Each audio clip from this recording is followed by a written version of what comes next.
special request from Carlos Mazariego.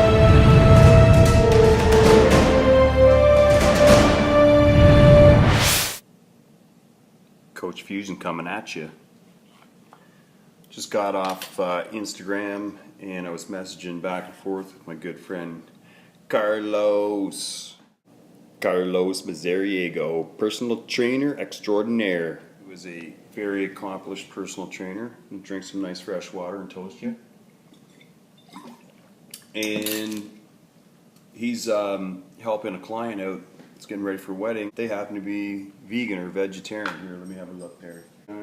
Vegan. So that's different from vegetarian. Vegan means you don't eat anything that's animal products at all. So in terms of one of the questions he asked was salt. And I posted a little thing up about sodium intake and getting rid of all the table salt in your diet. It's really important to get rid of that crap because that is not salt. Let's press pause here if you want to read a little bit about why iodine was started to be added to our salt. And they started adding other stuff to our food. The World War II era, where everything that we got, all the good stuff, went to the army and to people fighting in the war. Eggs, cheese, including green veggies and produce. All the stuff that's healthy for you, meat, that was going to the army. And they had to make, some concessions, say, well, how are we going to feed the rest of the population? Oh, it's going to have to be grain and fortified bread. So they just started putting vitamins and stuff in it because people were getting deficiencies because they weren't getting the real whole good food that they needed. And however many years it's been since 1946 that the war ended, we're now reaping the health hell that was introduced by that particular war, which I'm sure made some people lots and lots of money, killed millions, and is now killing more millions due to the trickle-down effect of what's happened with our nutrition and dietary advice, which were hugely influenced by that last World War, and hopefully there'll never be another one. But so in terms of if you're a vegan and you're looking at salt and sodium content in your food, well, I've only been to a vegan restaurant once, and I never went back. I did it because I went with a friend that likes going there, and I just noticed that it's just loaded with salt, sodium, and this is a very popular one in Toronto, and it wasn't cheap either. So don't be like, oh, you're not going to. This is like a super popular destination. It's got, and so the other thing is that if you got all your fake meats and tofus and all that kind of stuff, hugely goitrogenic. So a once in a while feed on those things, no problem. But if you're eating that stuff every day, especially if you're a woman, you're going to have some serious hormonal issues after a while. And I know about hormones just a little bit. I used to pump myself full of them, and I highly educated myself on the hormonal system, not only through my university education, but also real life and messing around with my own and other people's hormones through the world of bodybuilding. So I'll sit up and stand with anybody when it comes to what the effects of exogenous hormones and products that are not natural, right? Like tofu is not natural. We have made it into something else. It is not a natural product, and it should not be part of anyone's diet.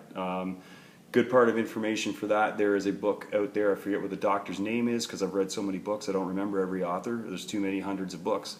And the name of the book, though, is The Whole Soy Story. Wow, that is not a skinny book. And that lady's life mission is helping women, many of them whom are vegan and vegetarian, that have ruined their hormonal system by the overconsumption of soya-based products like tofu. So if you want to check into that too. So this begs the question, are you eating a real whole food vegan diet? If you are a vegan, then you got to go vegan. Not down to the restaurant on the corner where they're using plastic forks and throwaway containers and all the other stuff like they do here in Toronto.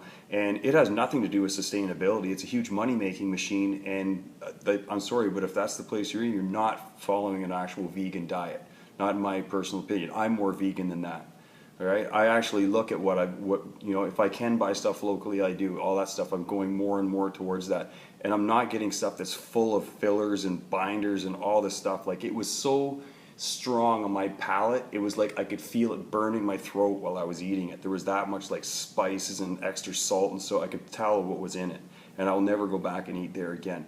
So if you are a vegan and you're looking at the sodium content and everything on that, if there's sodium in it, you can taste the salt, right? And there is a difference in the flavor between Himalayan pink salt and sea salt. Himalayan salt is from the mountains, but it used to be the bottom of an ocean, so it's actually sea salt.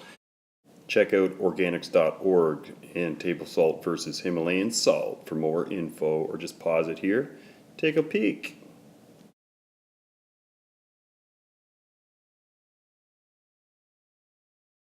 And there's so many amazing micronutrients and products that are in there that we need in our cellular structure. It's especially for conductivity of energy within the cells. That's what all your minerals and trace elements do also within your body.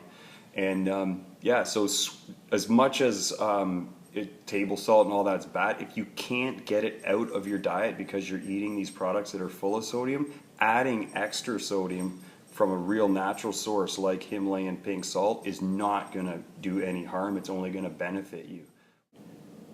In a further episode, we're going to get into the effects of higher carbohydrate in your diet and how it affects not only your blood pressure but also sodium levels.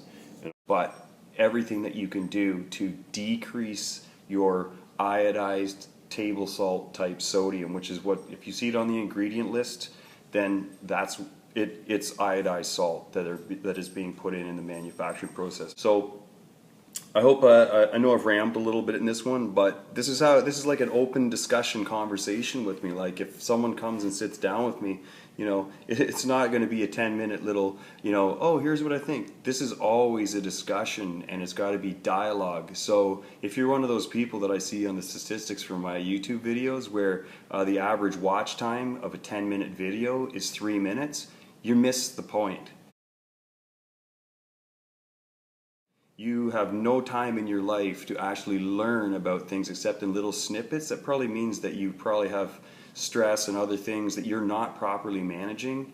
And one of the videos that I will put out eventually is going to have something in there that you might hugely benefit from, but because you only left this much in between hunting for Pokemon and going to bed, when you're finally just let yourself pass out in front of your Facebook games or whatever it is, that could be the one thing that really changed the direction of your health journey. And obviously, if you're even watching 3 minutes, you're interested in some way. So Carlos, I hope that answered some of your questions. I would highly recommend that there are no processed products that are vegan in the vegan diet, including tofu and all the fake meats and everything, because it's fake. It's made by humans. It's the same thing as eating butter versus margarine. Margarine is terrible for you, and it is fake, and it's made by humans. It's just like having canola oil. That is oil that has been like mixed all around, and it is fake, and it is made by humans, versus olive oil and other products of that nature. So I hope this really helped out, and if you need any extra advice, Carlos, I'm always here, brother, because I know that you are a coach in disguise, calling yourself a trainer, but you're not. And I love your work, and I love what you do with your clients, and I'm so glad to have known you for as long as I have, and it's been a huge bonus to my life. And I hope and know that you probably feel the same way about me. So I'm loving this back and forth, brother. Keep it up. Thanks.